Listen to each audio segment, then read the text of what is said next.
بسم اللہ الرحمن الرحیم۔ السلام علیکم دوستو، انڈیا کو فرانس سے 5 مزید رافیل طیارے ملنے کے بعد ایک دفعہ پھر یہ بحث زور پکڑ رہی ہے کہ کیا یہ جدید طیارے جو فرانس سے لیے گئے ہیں پاکستان میں بنائے جانے والے F-17 تھنڈر سے بہترین ہیں یا نہیں۔ جہاں بھارتی رفال طیارے ملنے پر جشن منا رہے ہیں، وہیں پاکستانیوں کی جانب سے F-17 طیاروں کی تکنیکی بنیادوں پر رافیل پر سبقت سے متعلق بھی بہت زیادہ دعوے کیے جا رہے ہیں۔ اس ویڈیو میں ہم آپ کو بتائیں گے کہ رافیل طیارے میں وہ کیا خاص بات ہے جو کسی اور طیارے میں نہیں ہے، اور پاکستان کے پاس ایسا کون سا طیارہ ہے جو رافیل طیارے کا مقابلہ کر سکتا ہے، اور پاکستانی افواج مطمئن ہیں کہ کوئی مسئلہ نہیں ہونے والا۔ بھارت جتنے مرضی رافیل طیارے خرید لے پر پاکستان اس کا مقابلہ کر سکے گا۔ تفصیلات میں جانے سے پہلے میڈیا لائیو کو سبسکرائب کیجئے، اس ویڈیو کو لائک کیجئے، ساتھ ہی بیل آئیکن پر کلک کریں تاکہ نئی آنے والی ویڈیوز آپ تک پہنچ سکیں۔ دوستو، یہ نئے طیاروں کا معاملہ اس وقت شروع ہوا تھا جب پاکستانی پائلٹس نے پچھلے سال 27 فروری کو انڈین طیارہ گرایا اور اس پر سوار جو پائلٹ تھا ونگ کمانڈر ابھینندن، اس کو گرفتار کیا تھا۔ دوران حراست اس کی ایک ویڈیو بھی سامنے آئی تھی جس میں وہ چائے کی پیالی اٹھائے کہہ رہا تھا "The tea is fantastic"، اور ابھی تک پاکستان میں یہ جملہ بہت ہی زیادہ بولا جاتا ہے۔ تاہم اگلے ہی دن پاکستان نے یہ بھی اعلان کیا تھا کہ وہ جذبہ خیر سگالی کے تحت بھارتی پائلٹ کو واپس ہندوستان بھیج رہا ہے۔ تو یہ معاملہ اس دن شروع ہوا کہ وزیر اعظم نریندر مودی نے یہ بیان دیا کہ اگر بھارت کے پاس رافیل طیارے ہوتے تو پاکستان کے ساتھ بالاکوٹ والے واقعے کا نتیجہ بالکل مختلف ہوتا اور ہم کچھ بہتر کر سکتے۔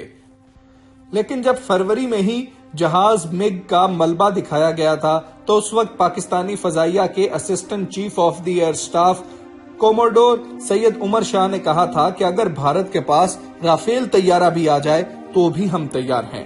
بالاکوٹ کے واقعے کے بعد پاکستان نے بھارت کے خلاف فضائی آپریشن میں F-17 تھنڈر اور F-16 بھی استعمال کیے تھے۔ اب ان طیاروں کی خصوصیات جاننے سے پہلے ایک نظر یہ ڈالیں کہ فرانس نے جو رفال طیارے بھیجے ہیں وہ کتنے قابل ہیں۔ فرانس حکومت کی طرف سے معاہدہ کیا گیا ہے جس کے تحت بھارت کو کل 36 رافیل طیارے ملنے ہیں، جن میں سے 6 طیارے بھارت پہنچ چکے ہیں اور بھارت بہت ہی زیادہ خوش ہے۔ رافیل جوہری میزائل داغنے کی صلاحیت رکھتا ہے۔ اس میں 2 طرح کے میزائل نصب کیے جا سکتے ہیں۔ ایک کا مار کرنے کا فاصلہ 150 کلومیٹر جبکہ دوسرے کا تقریباً 300 کلومیٹر ہے۔ اس جوہری اسلحے سے لیس ہونے کی صلاحیت رکھنے والے رفال طیارے کو یہ بھی خصوصیت حاصل ہے کہ فضا میں ہی 150 کلومیٹر تک میزائل داغ سکتا ہے، جبکہ فضا سے زمین تک مار کرنے کی اس کی صلاحیت 300 کلومیٹر تک ہے۔ یہ بھارتی فضائیہ کی جانب سے استعمال ہونے والے معراج 2000 کی جدید شکل ہے، اور بھارتی ایئر فورس کے پاس اس وقت 51 معراج 2000 طیارے ہیں۔ رافیل طیارے بنانے والی کمپنی کے مطابق رافیل کی حد رفتار 2020 کلومیٹر فی گھنٹہ ہے۔ رافیل کو اب تک افغانستان، لیبیا، عراق اور شام جیسے ممالک میں ہونے والی کارروائیوں میں استعمال بھی کیا گیا ہے۔ رافیل اوپر، نیچے، دائیں اور بائیں ہر طرف نگرانی کرنے کی صلاحیت یعنی کہ اس کی ویزیبلٹی 360 ڈگری ہے۔ کئی طرح کی خوبیوں کے ساتھ ساتھ رافیل کو بین الاقوامی معاہدوں کے سبب جوہری اسلحے سے لیس نہیں کیا گیا، تاہم کئی ماہرین کا خیال ہے کہ انڈیا معراج 2000 کی طرح رافیل کو بھی اپنی ضرورت کے مطابق ڈھال ہی لے گا اور پاکستان کے خلاف استعمال کرنے کے لیے کسی بھی حد تک چلا جائے گا۔ بھارتی فضائیہ یہ کہتی ہے کہ رافیل ایک بہترین اور باصلاحیت جنگی طیارہ ہے اور اب ہمیں کسی کا خوف نہیں ہے۔ وہ ساتھ یہ بھی کہتے ہیں کہ رافیل کا نشانہ کبھی نہیں چوکتا ہے۔ لیکن پاکستان کی بات کی جائے تو پاکستان کی جو فضائیہ ہے وہ بالکل بھی پریشان نہیں ہے، کیونکہ پاکستانی فضائیہ یہ کہتی ہے کہ جب تک ہمارے پاس F-17 تھنڈر ہے تب تک ہمیں پریشان ہونے کی ضرورت نہیں ہے، چاہے بھارت جو ہے 600 رافیل طیارے بھی لے لے۔ F-17 تھنڈر لڑاکا طیارہ پاکستان کے لیے اس وجہ سے بھی خاصی اہمیت کا حامل ہے کہ یہ پاکستان خود تیار کر رہا ہے۔ پاکستان میں ہی یہ طیارہ تیار ہو رہا ہے۔ بھارت میں رافیل طیارے بالکل نہیں بنائے جا رہے، تو یہ GF-17 تھنڈر پاکستان کا اپنا طیارہ ہے۔ پاکستان نے چین کی مدد سے ہی ان طیاروں کو بنانے کی صلاحیت حاصل کی ہے، اور ماہرین کا یہ بھی کہنا ہے کہ یہ طیارہ ایک ہمہ جہت، کم وزن، 4th generation multi role aircraft ہے۔ اس طیارے کی تیاری، اپ گریڈیشن اور اوور ہالنگ کی سہولیات بھی پاکستان کے اندر ہی دستیاب ہیں، جس کا مطلب یہ ہے کہ پاکستان اس طیارے کی تیاری کے مراحل کو یقینی بنانے کے لیے کسی بھی دوسرے ملک کا محتاج نہیں ہے۔ عسکری حکام یہ بھی کہتے ہیں کہ یہ طیارہ دنیا بھر میں کئی اہم شوز میں بھی پذیرائی حاصل کر چکا ہے، اور دنیا نے اس کی بہت اچھی اسیسمنٹ کی ہے۔ یہی وجہ ہے کہ ہر بڑے شو میں GF-17 تھنڈر کے لیے دعوت نامہ بھیجا جاتا ہے کہ ہم سب دیکھنا چاہتے ہیں کہ یہ طیارہ کیسا ہے۔ دوستو، بھارت اپنے دفاع پر بہت زیادہ پیسہ خرچ کرتا ہے۔ پاکستان اتنا پیسہ خرچ نہیں کر سکتا، اس لیے پاکستان نے GF-17 تھنڈر بنانے پر کام شروع کیا تھا۔ یہ قصہ سن 1995 سے شروع ہوتا ہے، جب پاکستان اور چین نے GF-17 سے متعلق ایک مفاہمت کی یادداشت پر دستخط کیے تھے۔ اس طیارے کا پہلا آزمائشی ماڈل 2003 میں تیار ہوا تھا، اور پاکستانی فضائیہ نے 2010 میں GF-17 تھنڈر کو پہلی مرتبہ اپنے فضائی بیڑے میں شامل کیا تھا۔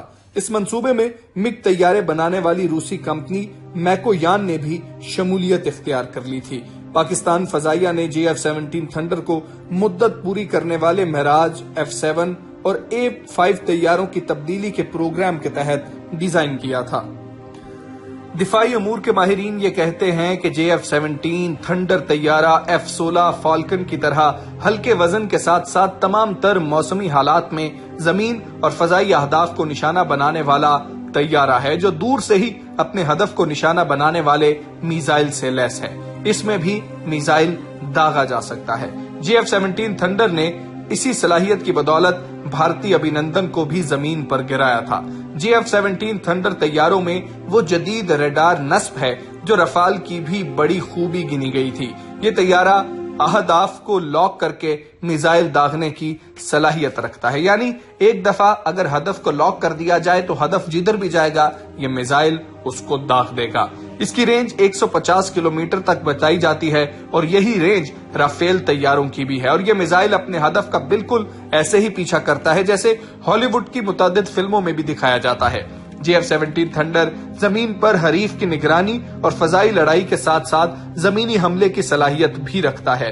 یہ طیارہ فضا سے زمین، فضا سے فضا اور فضا سے سطح آب یعنی سمندر پر حملہ کرنے والے میزائل سسٹم کے علاوہ دیگر ہتھیار استعمال کرنے کی صلاحیت بھی رکھتا ہے۔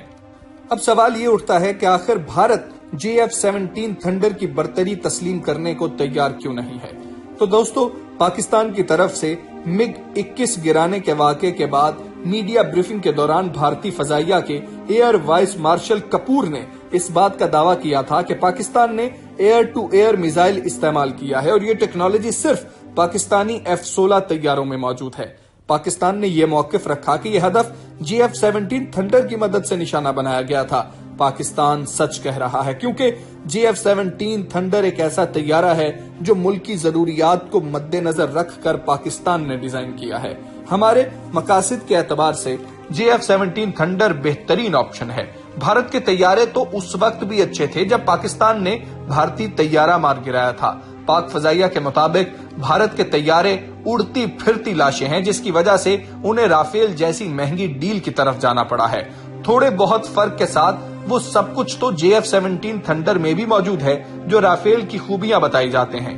ان کے مطابق اگر رافیل میں 4th جنریشن ہے تو GF-17 تھنڈر میں 4th اینڈ ہاف جنریشن تک کی صلاحیت ہے، اور پاکستان اس کو خود اپ ڈیٹ کر سکتا ہے۔ اب بات یہ کہ یہ دونوں طیارے کس کو سستے پڑ رہے ہیں۔ GF-17 طیاروں کی خاص بات تو یہی ہے کہ یہ باہر کے ممالک سے نہیں بلکہ پاکستان کے اندر کامرا کے مقام پر تیار کیے جا رہے ہیں۔ مگر اب بھارت کو ہر مشکل صورتحال میں فرانس کی طرف ہی دیکھنا ہوگا۔ پاکستان نے یہ صلاحیت حاصل کر لی ہے کہ جب مرضی اور جتنے مرضی طیارے بنا سکتا ہے۔ 100 سے زائد GF-17 تھنڈر فضائیہ کے حوالے کیے جا چکے ہیں۔ دسمبر 2018 میں پاکستان نے 112